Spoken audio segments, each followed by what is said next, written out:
सारा ने उसके हाथ से तलवार ले ली और कहा, आज रसूल अल्लाह की उम्मत इस मकाम पर आ पहुंची है जहां एक बाप अपनी बेटी के हाथ में तलवार देकर ये कहने के बजाय कि जा बेटी, किबला अव्वल को इस तलवार से आज़ाद और आबाद कर, ये कह रहा है कि मुझे इस तलवार से कत्ल करके मेरे गुनाहों का कफ़ारा अदा कर दे। अपने बाप की जज्बाती हालत और शर्मसारी के आंसू देखकर सारा का लहजा बदल गया। बाप का एहतराम लौट आया। उसने कहा, मरकर ही गुनाहों का कफ़ारा अदा नहीं किया जा सकता। एक तरीका ये भी है कि जिंदा रहो और दुश्मन को कत्ल करो। मैं आपको बताऊं? बाप ने शिकस्त खुर्दगी के अंदाज से बेटी की तरफ देखा। शाह बॉल्डविन के साथ आपने जो मुआहिदा किया है और सुल्तान सलाहुद्दीन अय्यूबी को शिकस्त देने के लिए जो मंसूबा तैयार और तय किया है, वो मुझे बता दें। सारा ने कहा, मैं ये सुल्तान तक पहुंचा दूंगी। इससे बड़ी नेकी और कोई नहीं हो सकती। आपके सारे गुनाह बख्शे जाएंगे। बाप खामोशी से सुन रहा था। सारा ने कहा, हम दोनों की नजात इसमें है कि हम दोनों यहाँ से फरार होकर सुल्तान सलाहुद्दीन अय्यूबी के पास पहुँच जाएं और आप उसे सारी बात अपनी जुबानी सुना दें। मैं तैयार हूँ, बाप ने कहा, लेकिन हम यहाँ से निकलेंगे कैसे? इंतज़ाम हो जाएगा, सारा ने कहा। बाप ने बेटी को गले लगा लिया और फूट फूट कर रोने लगा। उसके अपने गुनाहों ने उससे हथियार डलवा दिए थे।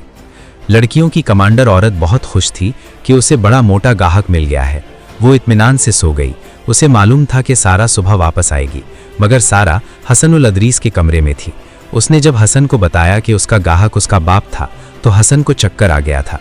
सारा ने हसन को सुनाया कि उसके बाप ने घर का माहौल किस कदर गुनाह आलूद बना रखा था और वो किस तरह इन्हीं गुनाहों की पशीमानी होकर एक सलेबी के साथ घर से भागी और किस तरह इस मकाम तक पहुंची थी।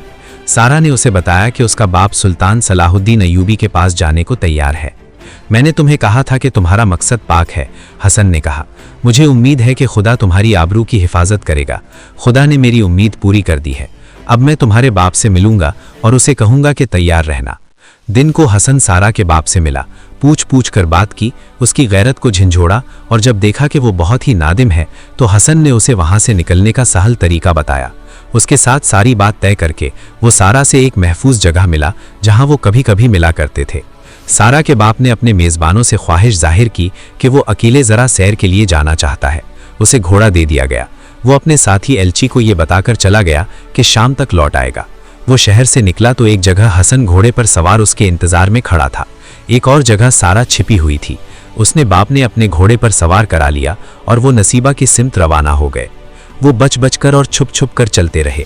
बहुत दूर निकल गए तो उन्होंने घोड़े दौड़ा दिए। सफ़र बहुत लंबा था जो उन्होंने एक रात और एक दिन में तय कर लिया। बेरूत के सराग रसानों के लिए शाह बॉल्डविन बना हुआ था। मोसिल का एक एल्ची लापता हो गया था। एक शाही रक्कासा जो शाह बॉल्डविन को ज़ाती तौर पर अच्छी लगती थी गायब थी और गिलबर्ट जेकब नाम का एक खुसूसी बॉडीगार्ड भी लापता था। तीनों का कोई सुराग नहीं मिल रहा था।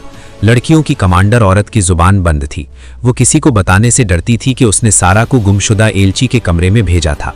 बेरूत में सिर्फ एक आदमी को मालूम था कि ये तीनों कहाँ हैं। इस आदमी का नाम हातिम था, मगर हातिम गुमनाम साइस था। उसे वही लोग जानते थे जो उससे घोड़ों को नाल लगवाया करते थे।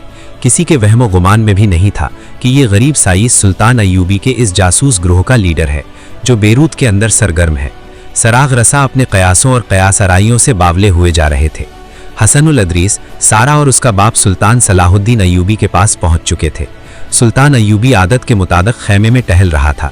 सारा का बाप उसे बता चुका था कि बॉल्डविन के साथ उसने क्या मंसूबा तैयार किया है। सुल्तान अय्यूबी ने उसी वक्त अपने सालारों को बुला लिया और नक्शा सामने रखकर उन्हें बताने लगा कि सलेबियों का मंसूबा क्या है और उनके खिलाफ वो क्या कार्रवाई करना चाहता है।